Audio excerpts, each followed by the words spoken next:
Hi friends, welcome to Mahavi vlogs. ఈరోజు నేను ఒక చిన్న వ్లాగ్ లాగా చేద్దాం అనుకుంటున్నాను. సో ఈ వీడియోలో మీరు నాకు వచ్చినట్టు నేను చేసిన సాంబార్ రెసిపీ అండ్ ఒక చిన్న హెయిర్ కేర్ అండ్ అలానే మీషో నుంచి ఒక పార్సల్ అయితే వచ్చింది. ఆ పార్సల్ కూడా నేను మీకు చూపిస్తాను.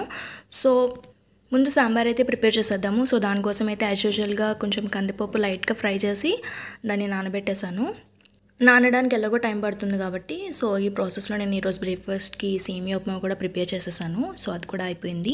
ఇంకా సాంబార్ కోసం ముందుగా ఆయిల్లో కొంచెం అలా ఆనియన్స్ పచ్చిమిర్చి వేసాను. ఇందులో టమాటా వేయడం మర్చిపోయాను, అసలు వేయాలి. అది కూడా ఎడిటింగ్ చేస్తుంటే గుర్తొచ్చింది. బిగినర్స్ మిస్టేక్స్ ఇవన్నీ. ఇంకా నెక్స్ట్ ఇందులో బెండకాయలు వేస్తున్నాను. సాంబార్ అని చెప్పి ఓన్లీ బెండకాయలు వేస్తుందేంటి అనుకోకండి. ఇందులో బెండకాయతో పాటు ములక్కాడ, క్యారెట్, ఆనపకాయ ఇలాంటివి వేస్తారు కదా. యూజువల్గా నేనైతే ములక్కాడ, ఆనపకాయ ఎక్కువ ప్రిఫర్ చేస్తాను బెండకాయతో పాటు. కానీ ఈసారి అవి ఏం వేయట్లేదు, ఎందుకంటే ప్రజెంట్ ఫ్రిడ్జ్ ప్రాబ్లం ఉంది. కొన్నాం కానీ దాన్ని అసలు యూజ్ చేయట్లేదు అనమాట. అసలు అది ఏంటి, దాని వెనకాలకు అదేంటి అనేది నేను ఒక చిన్న వీడియో అయితే చేస్తాను. డెలివరీ బాయ్ డెలివర్ చేశాడు కానీ చిన్న ఫ్రాడ్ అయితే చేశాడనమాట. సో అదంతా నేను తర్వాత ఒక వీడియో చేసి మీకు ఇన్ఫర్మేషన్ అయితే ఇస్తాను. ఆన్లైన్లో తీసుకున్నాం అనమాట ఫ్రిడ్జ్. వాషింగ్ మిషన్ కూడా తీసుకున్నాం కానీ అది బాగానే వచ్చింది. ఫ్రిడ్జ్ ఏంటో మరి ఇలా చేశారు. సో వన్స్ అది ఇంకా ఇష్యూ అనేది క్లియర్ అవ్వలేదు. వన్స్ ఇష్యూ అంతా క్లియర్ అయ్యి సార్ట్ అవుట్ అయిన తర్వాత నేను టోటల్గా ఒక వీడియో చేసి మీకు ఇన్ఫర్మేషన్ ఇస్తాను. సో అందుకే వెజిటబుల్స్ కూడా ఎక్కువ తెచ్చుకోవట్లేదు అనమాట. తెచ్చుకున్నవి ఈ ఎండకి అసలు ఉండవు కదా, పాడైపోతాయి అనేసి ఆ రోజుకే తెచ్చుకొని వండుకొని మళ్ళీ తెచ్చుకుంటున్నాం. సో అక్కడ సాంబార్ అవుతూ ఉండగా ఇక్కడ పొటాటో ఫ్రై కూడా అవుతుంది. చింతపండు పులుసు అయితే బాగా మరుగుతోంది. సో ఇక్కడే మనం వేసుకున్న వెజిటేబుల్స్ అన్నీ ఒక 50% కుక్ అయిపోతాయి.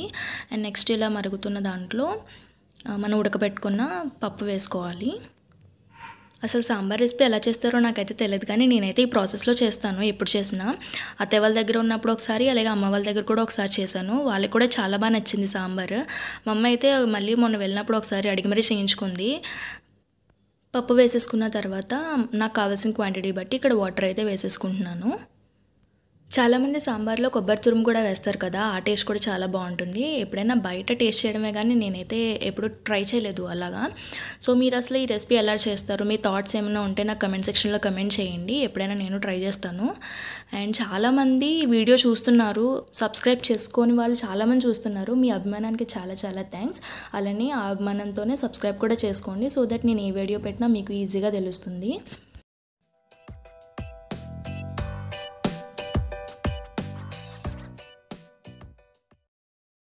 సో ఫైనల్గా కొంచెం కొత్తిమీర అండ్ కొంచెం సాంబార్ పౌడర్ వేస్తున్నాను ఫ్లేవర్ కోసం.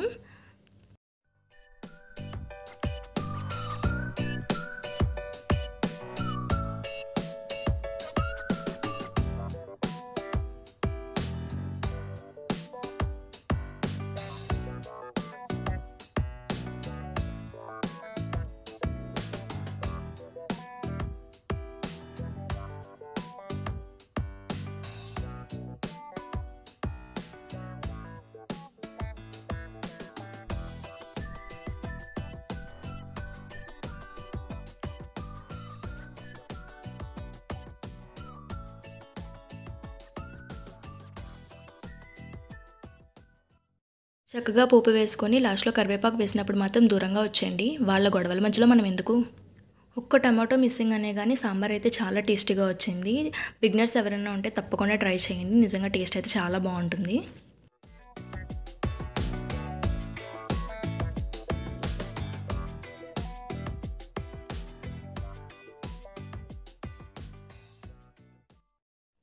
నెక్స్ట్ ఒక చిన్న హెయిర్ కేర్ తీసుకుందామని ఒక హెయిర్ మాస్క్ ప్రిపేర్ చేసుకుందాం అనుకున్నాను. చెన్నై వచ్చిన తర్వాత హెయిర్ ఫాల్ పెరిగిందని అయితే చెప్పను, ఎప్పట్లానే ఉంది. కానీ హెయిర్ అయితే చాలా ఫ్రీజీగా లైఫ్లెస్నెస్గా తయారైంది. సో అందుకే ఒక చిన్న హెయిర్ మాస్క్ ప్రిపేర్ చేసుకుంటున్నాను. ఇక్కడ ఒక బనానా ఉంది, ఆ బనానాని ఇలా వేసి కొంచెం కర్డ్ వేసి మిక్స్ చేసుకుంటున్నాను. బనానా ఇంకా ముగ్గిందైతే ఇంకా మంచిది. సో కొంచెం బనానా నా హెయిర్ లెంత్కి అయితే ఒకటి సరిపోయింది నాకు. మీ హెయిర్ లెంత్ బట్టి మీరు ఒకటి కానీ 2 కానీ వేసుకోండి. అండ్ కొంచెం కర్డ్ అండ్ బనానా రెండు మంచిగా బ్లెండ్ చేసుకోండి. థిక్ కన్సిస్టెన్సీ వస్తుంది, ఇలా ఒక థిక్ పేస్ట్ వస్తుంది. ఇందులో మీరు విటమిన్ ఆయిల్ కానీ కోకోనట్ ఆయిల్ కానీ వేసుకోవచ్చు. అండ్ ఒక 30 minutes హెయిర్కి అప్లై చేసేసుకొని చక్కగా ఒక మైల్డ్ షాంపూతో వాష్ చేసుకోండి. కెమికల్స్ ఉన్న షాంపూ కాకుండా ఒక మైల్డ్ షాంపూ కొనుక్కొని చక్కగా అది వాడండి, హెయిర్కి మంచిది. Followed by a good conditioner. Shampoo తర్వాత కండిషనింగ్ చేసుకునే అలవాటు ఉంటే కండిషనర్ యూస్ చేయండి, అలవాటు లేదు అంటే అప్పుడప్పుడు అలోవెరా జెల్ యూస్ చేయండి. అండ్ ఒక మంచి సీరం. పెద్ద పెద్ద ఫ్యాన్సీ బ్రాండ్స్ యూజ్ చేయాలని లేదండి. చిన్న చిన్న బ్రాండ్స్లో కూడా కండిషనర్స్ కానీ, షాంపూస్ కానీ, సీరమ్స్ కానీ కెమికల్స్ లేనివి దొరుకుతున్నాయి. అవి మంచిగా రివ్యూస్ చూసుకొని కొనుక్కొని యూజ్ చేసుకోండి. నేను అలానే యూజ్ చేస్తాను. బైబ్ అయితే చాలామందికి సిల్కీ హెయిర్ అలానే థిక్ హెయిర్ ఉంటుంది. అది జీన్స్ బట్టి వస్తుంది. అలా లేని వాళ్ళు తప్పకుండా కేర్ తీసుకోవాలి, లేకపోతే ఉన్న జుట్టు కూడా ఊడిపోతుంది అనమాట. సో అది. అండ్ నెక్స్ట్ ఇక్కడ మీషోలో పార్సిల్ వచ్చిందని చెప్పాను కదా, సో ఇదే మ్యాట్రిస్కి కవర్ అనమాట. మ్యాట్రిస్ కవర్ అయితే నేను మీషోలో ఆర్డర్ చేశాను.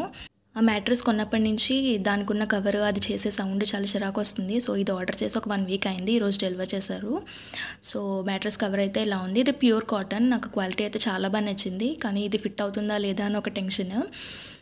ఓపెన్ చేస్తే ఇలా ఉందన్నమాట. జిప్ ఉన్నదే తీసుకున్నాము. ఫుల్గా కవర్ అవుతుంది కదా మంచిగా అని చెప్పేసి జిప్ ఉన్నది తీసుకున్నాం అనమాట. సేమ్ ఇలాంటిదే బయట అడిగితే 1200, 1300 అలా చెప్పారు. మీషోలో బిలో 450కే వచ్చింది. అండ్ మంచిగా ఫిట్ అయింది కూడా. ఆర్డర్ చేసేటప్పుడే మ్యాట్రిస్ సైజ్ అయితే చూసుకొని ఆర్డర్ చేసుకుంటే ఏ ప్రాబ్లం ఉండదన్నమాట. సో ఇదేనండి ఈరోజుకి వీడియో. ఈ వీడియో మీకు నచ్చిందని అనుకుంటున్నాను. ఈ వీడియో కనుక మీకు నచ్చితే తప్పకుండా లైక్ చేయండి, షేర్ చేయండి, సబ్స్క్రైబ్ చేసుకోండి. అలానే మీ ఒపీనియన్స్ ఏంటో నాకు కమెంట్ చేయండి తప్పకుండా. ఇంకో మంచి వీడియోతో మళ్ళీ కలుద్దాం. Until then keep smiling. Bye.